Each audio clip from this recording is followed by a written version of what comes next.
9e séance plénière de la deuxième session ordinaire à l'Assemblée nationale ce matin. Les députés tablaient sur le projet de loi portant loi cadre sur l'aménagement du territoire. Bonne nouvelle pour les cotonculteurs togolais. Ils pourront bientôt tirer profit des tiges des cotonniers. Ceci grâce à un projet de fabrication de contreplaqué qui vient de voir le jour. Les détails tout de suite dans ce journal. Et puis, séance de formation ce matin à l'endroit des commissionnaires en douane. Ils découvrent les stratégies de recouvrement de leurs créances auprès des clients grâce au principe de l'OHADA. C'était les titres de cette édition. À toutes et à tous, bonsoir.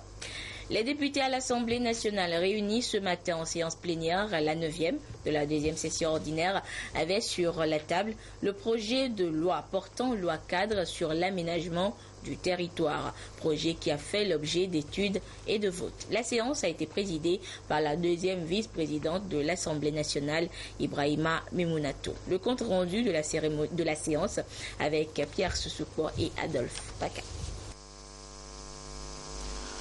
La loi cadre sur l'aménagement du territoire soumise à l'appréciation de l'Assemblée nationale en vue de son adoption vient préciser les règles et institutions qui doivent déterminer la gestion du territoire à différentes échelles.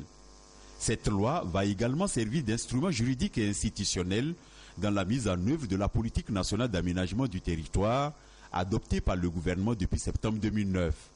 Tous ces éléments pris en compte, on peut dire que le Togo s'est résolument engagé dans l'harmonisation de tous ces textes en matière d'aménagement du territoire.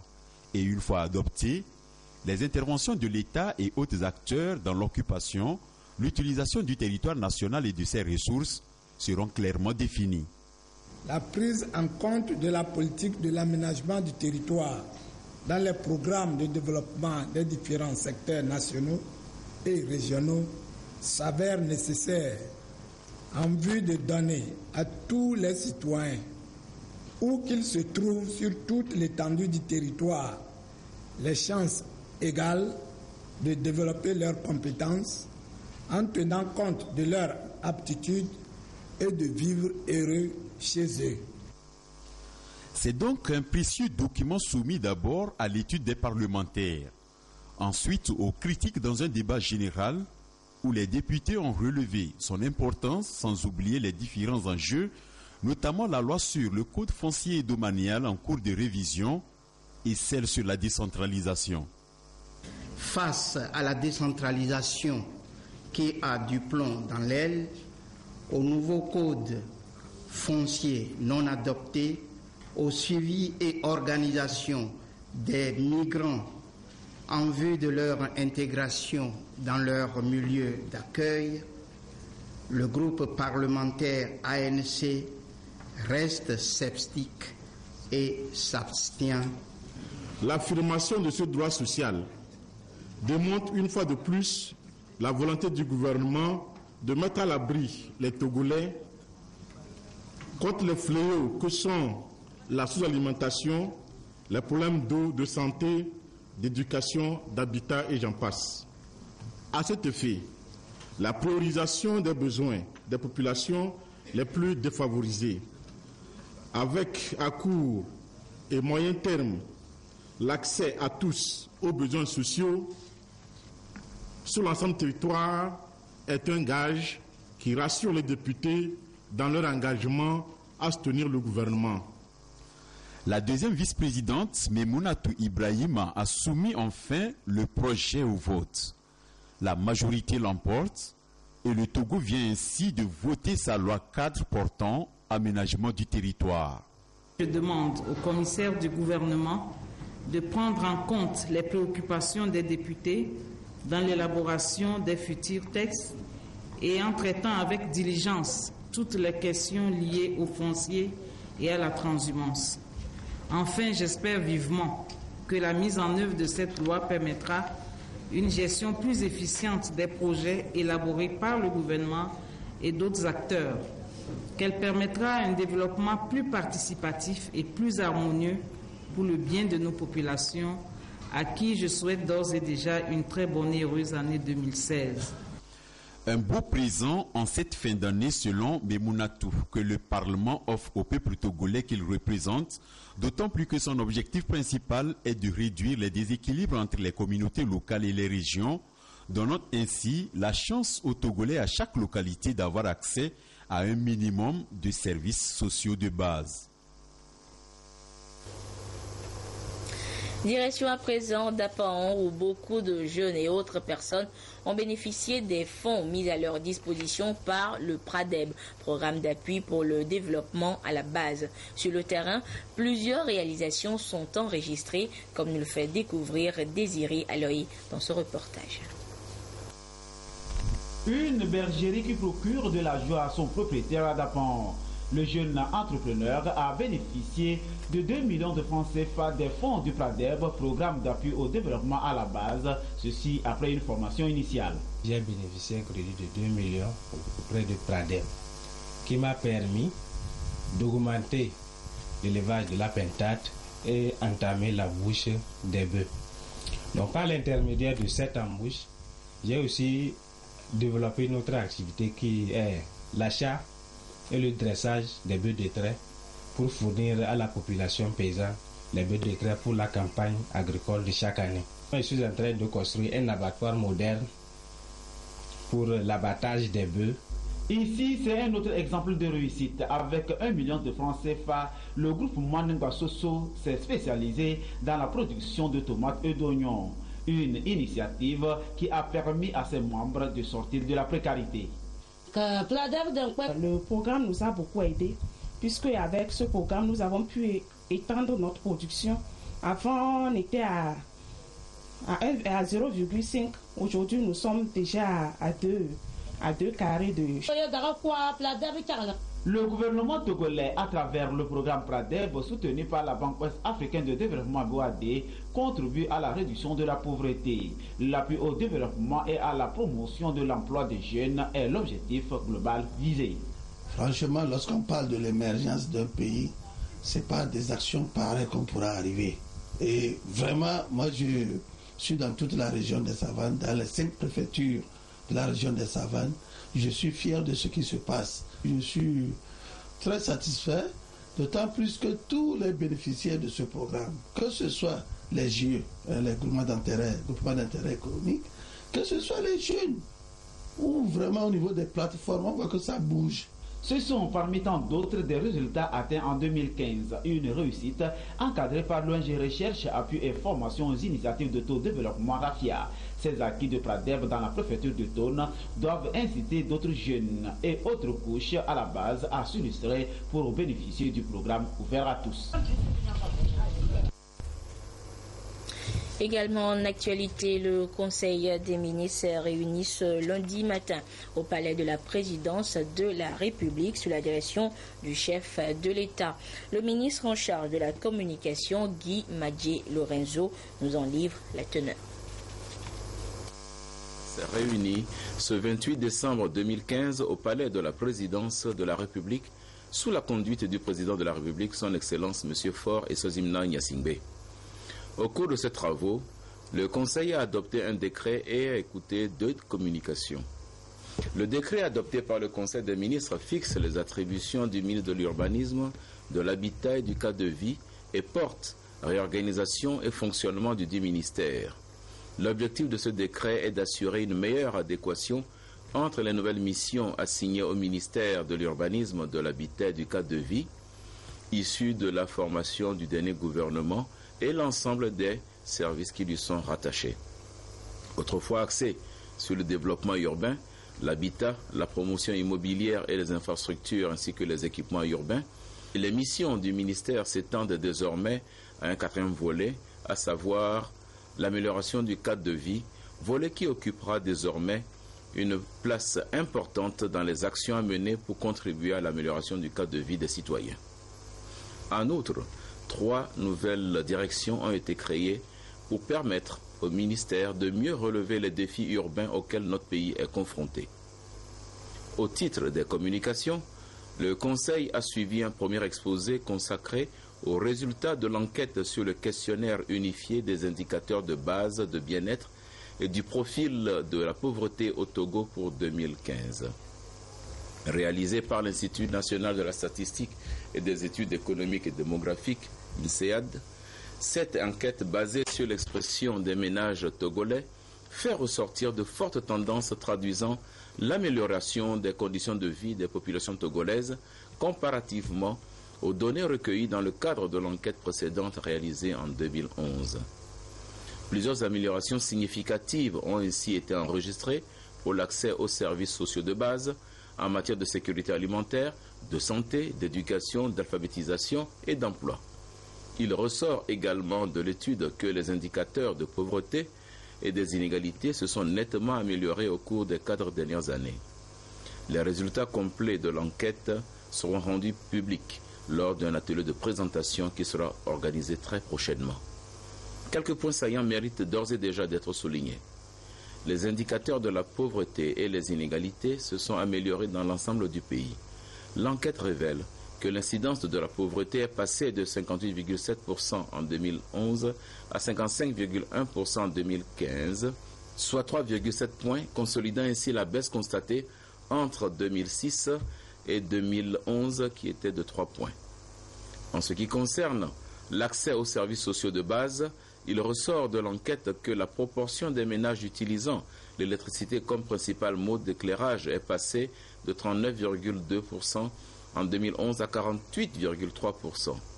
S'agissant du taux d'utilisation d'eau potable, il est passé de 55,9% en 2011 à 61,8% en 2015 et dans le domaine de la sécurité alimentaire, la proportion des ménages ayant eu des difficultés à subvenir aux besoins alimentaires est passée de 49,5% en 2011 à 33,9% en 2015. Selon les résultats de l'enquête réalisée par l'INSEAD, le taux de chômage dans notre pays a connu également une baisse de 3,1 points. Malheureusement, le taux de sous-emploi a augmenté sur la même période de 2,1 points. L'enquête de l'INSEAD n'occulte pas les difficultés qui restent à relever. Le Conseil des ministres a pris acte des résultats de cette étude qui viennent confirmer les efforts du gouvernement en faveur de l'amélioration du bien-être des populations. Des instructions ont été données par le chef de l'État afin que ces efforts soient poursuivis et intensifiés pour améliorer davantage les indices actuels.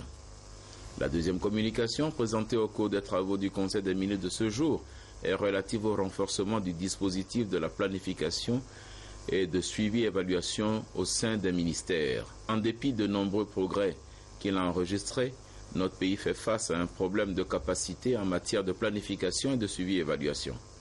Les efforts déployés par les différents ministères pour y remédier nécessitent un accompagnement à travers la création et le renforcement des structures de planification et de suivi-évaluation pour leur permettre de développer des visions à long terme et d'intégrer les priorités contenues dans le programme social du président de la République ainsi que les objectifs de développement durable auxquels notre pays a souscrit. Le ministère de l'économie, des finances et de la planification du développement procédera à une évaluation des missions et des besoins des structures chargées de la planification afin d'adopter les mesures qui s'imposent pour le renforcement des capacités. Fait à Lomé le 28 décembre 2015, le Conseil des ministres. Je vous le disais en titre, les cotonculteurs du Togo trouvent une nouvelle occasion pour se faire davantage de bénéfices. Les tiges de cotonnier qu'ils jetaient après la récolte seront bientôt valorisées pour produire des panneaux à particules, ou plus simple, des contreplaqués. Le projet de valorisation des tiges de cotonnier a été lancé à Atapamé à la grande joie des cotonculteurs. Yves Agbelili. C'est dans le cadre d'un projet dit de valorisation des tiges de cotonnier pour la fabrication de panneaux à particules, en abrégé Vaticop, que va être transformé les tiges de cotonnier à l'Institut de recherche agronomique de l'Est-Mono. Longtemps ignorée par les cotonculteurs, la valorisation de ces tiges après la récolte de l'or blanc va être effective entre 3 pays de la sous-région, notamment le Mali, le Bénin et le Togo. Le projet a été lancé à Atapamé par la nouvelle société cotonnière du Togo, la NSCT, en présence des acteurs du domaine cotonnier. C'est un plus pour le producteur. Il va vendre le coton graine, il va vendre aussi la tige qu'on va transformer Et ça va créer aussi de l'emploi, puisqu'il y aura des unités de transformation de la tige de cotonnier en contreplaqué. Nous avons fait une étude préliminaire. On sait que si nous arrivons à produire les contreplaqués au Togo, le coût de production ou le coût de revient des contreplaqués sera réduit de 15%, ce qui n'est pas négligeable. Pour les producteurs directs, c'est une heureuse occasion. Autrefois, quand nous produisons le coton, nous vendons le coton et les tiges, nous les brûlons. Et on perdait. Ici, aujourd'hui, il y a un avantage à vendre les tiges de coton. C'est vraiment un plus pour nous. La réalisation du projet Vaticorp a été financée par l'UEMOA à 180 millions de francs CFA pour les 3 pays bénéficiaires du projet. Et l'équipe devant diriger les activités a été installée par le secrétaire général représentant le préfet de Logou, une équipe composée de 9 membres. La Société autonome de financement de l'entretien routier SAFER est en conférence de programmation pour l'élaboration de son budget-programme d'entretien routier exercice 2016. Face à l'intensification du réseau sur l'ensemble du territoire, les besoins annuels réels d'entretien pour 2016 sont évalués à près de 35 milliards de francs CFA et les capacités de financement de la SAFER ne représentent que 30%. La conférence va donc permettre de redéfinir les meilleures méthodes et un système de gestion plus performant en vue d'assurer un entretien adéquat à nos infrastructures routières. Le compte rendu de la rencontre avec Arnaud Kilio. La construction et la réhabilitation des routes constatées ces dernières années au Togo a eu pour conséquence l'intensification du réseau routier, ce qui a entraîné une augmentation des besoins de la SAFER en termes d'entretien. Au titre de l'année 2016, les estimations se chiffrent à 35 milliards de francs CFA après une mission de collecte des données routières sur l'ensemble du territoire national, alors que les besoins réels se chiffrent à 12 milliards de francs CFA. La conférence consiste donc à arrêter de façon pragmatique et objective le projet de budget programme 2016 pour l'entretien routier. Au titre de l'année 2016, nous allons mettre un accent particulier sur les routes nationales revêtues et les routes nationales en terre. Donc ainsi également, nous allons porter un accent particulier sur l'entretien et l'amélioration de nos ouvrages. Comme vous devez le constater, sur la plupart de notre réseau routier, nous avons des ouvrages qui ont été exécutés il y a près de 50 ans et qui sont menacés d'effondrement. Donc nous allons prendre toutes les dispositions pour voir dans quelle mesure il faut les reconstruire. Pour pallier l'insuffisance de ressources de financement de la SAFER, le gouvernement a mené des réflexions en vue de trouver des ressources additionnelles. Parmi ces mesures, le renforcement des postes de péage afin d'amener les usagers de la route à contribuer au financement de l'entretien routier.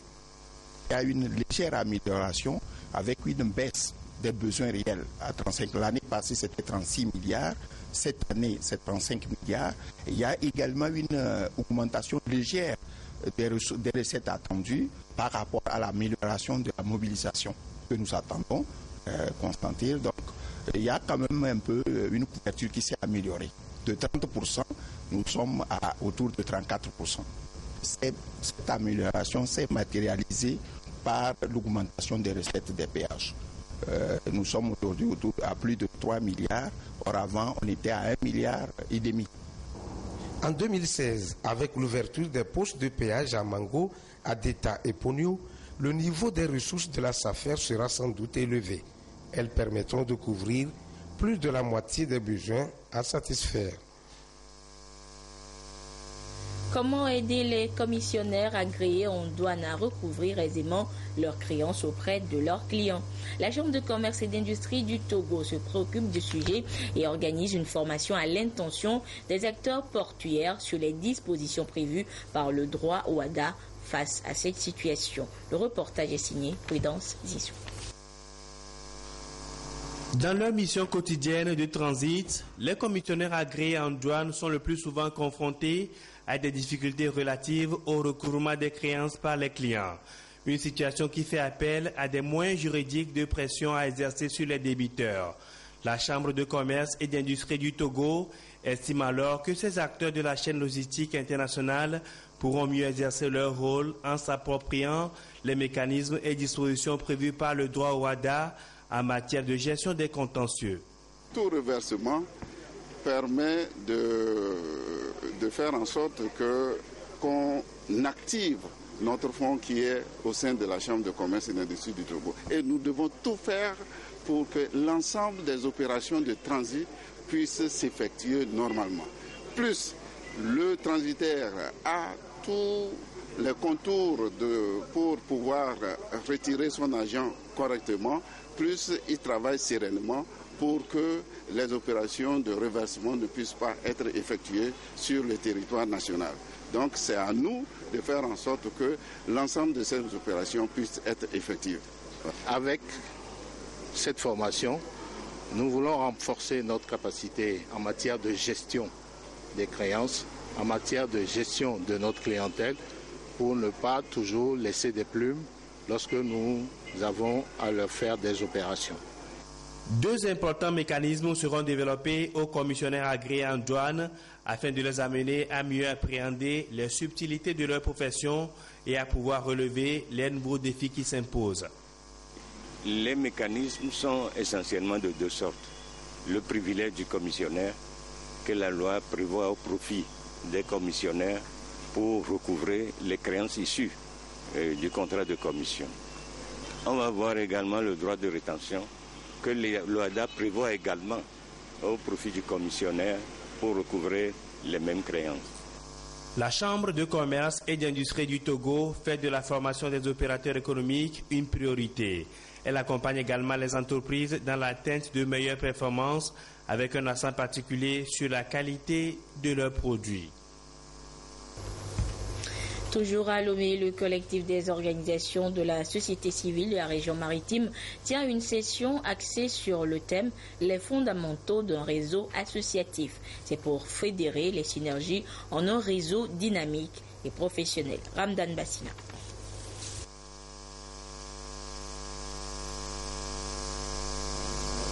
Les organisations de la société civile participent à la vie sociopolitique du pays. Mais travailler ensemble et de façon coordonnée serait mieux pour asseoir un réseau professionnel et dynamique.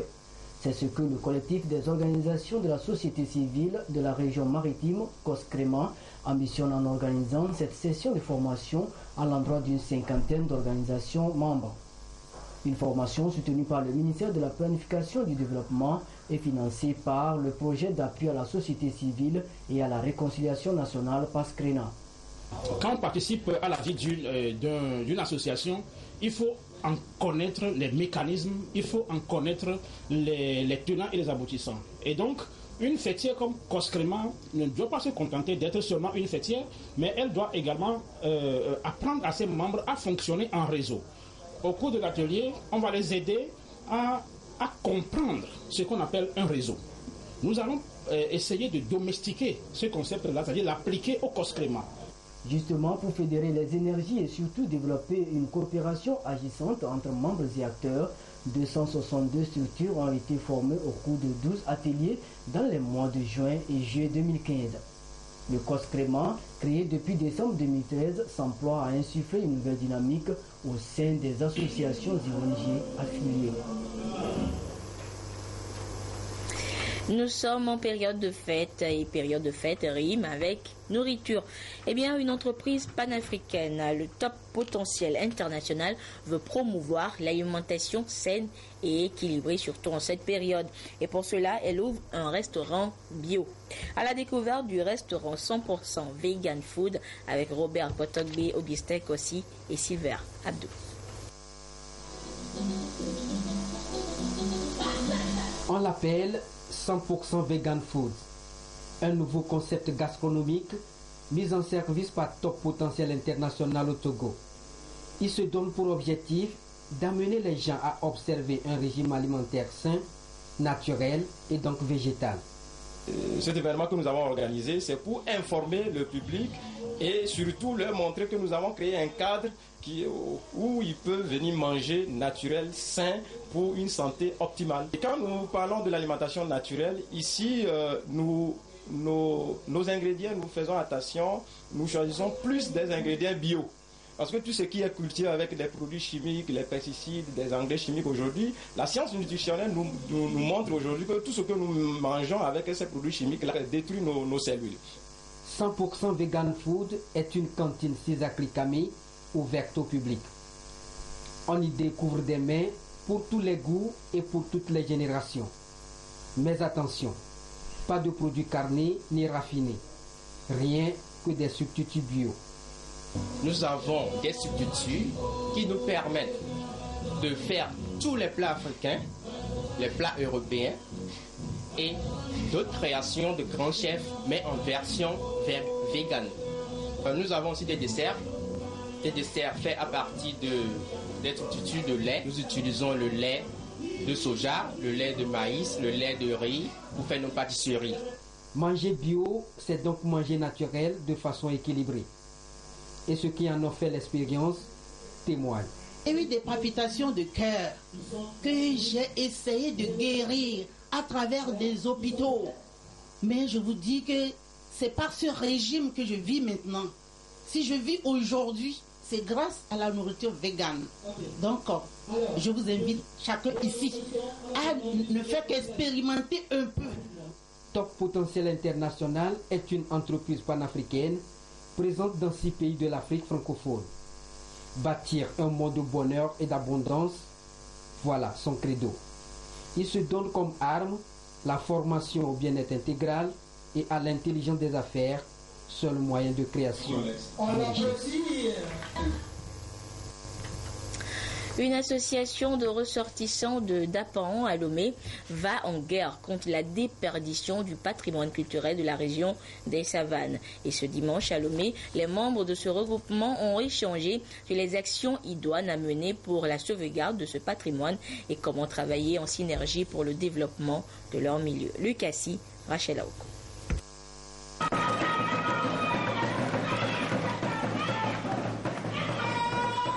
Des expressions et valeurs culturelles du terroir connaissent aujourd'hui une déperdition, faute de protection. L'association Nathan Palou prend le sujet à bras-le-corps et pose ici les jalons des actions visant la préservation du patrimoine culturel des savanes.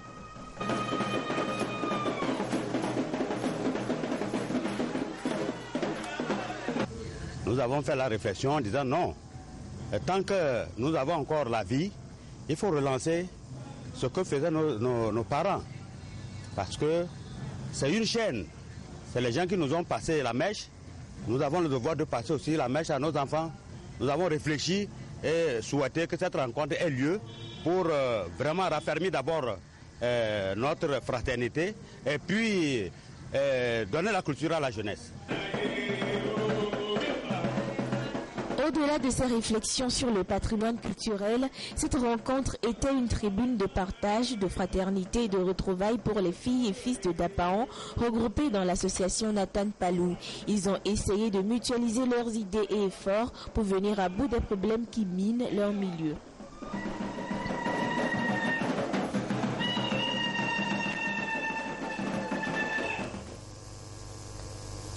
Deux courts-métrages ont été projetés la semaine dernière au Palais des Congrès de Kara. Il s'agit de La Marche sacrée et La survie. Ces deux films ont été réalisés par un Togolais grâce au soutien financier du Fonds d'aide à la culture de Kara, la correspondance de Nestor Mozo. La tradition dit que sept celles qui ont suivi le rituel agrément pouvaient porter un tel sacre. La Marche sacrée et La survie. Deux films réalisés par le Togolais Charles Kodo Eti, projetés ici au Palais des Congrès de Kara. Pas seulement pour le plaisir des yeux, mais aussi pour tirer la sonnette d'alarme sur deux faits de société. Le premier film met en exergue la nécessité de conserver les us et coutumes du Togo contre l'invasion étrangère. Le deuxième, lui, invite les populations africaines à un retour aux valeurs de solidarité, surtout en faveur des personnes vulnérables. La Marche sacrée, c'est un film qui parle un peu de la conservation, de la protection, de comment est-ce que nous pouvons arriver à garder notre valeur avec le temps. Il faut dire à la jeunesse qu'avec le temps, il ne faut pas dissiper nos valeurs, il faut les conserver. Donc c'est un peu ça. Le deuxième film, ça parle des orphelins. Vous voyez, quelque part dans le monde, il y a ces milliers d'enfants qui souffrent de survie. Donc, en tant que cinéaste, moi, je me suis dit, un cinéaste doit parler au nom de ceux qui n'ont pas de bouche. Ces deux films ont été tournés avec la participation de certains acteurs issus de la ville de Kara, après avoir suivi une formation animée par le réalisateur. Outre la projection de films, les collections Nana Benz ont procédé à un défilé de mode. Les techniques de dessin infographique dénommées streetwear ont été aussi présentées au public de Kara. Et ainsi se referme cette édition. Merci à vous qui l'avez suivi un peu partout grâce à la télévision togolaise. Excellente suite de nos programmes. Au revoir.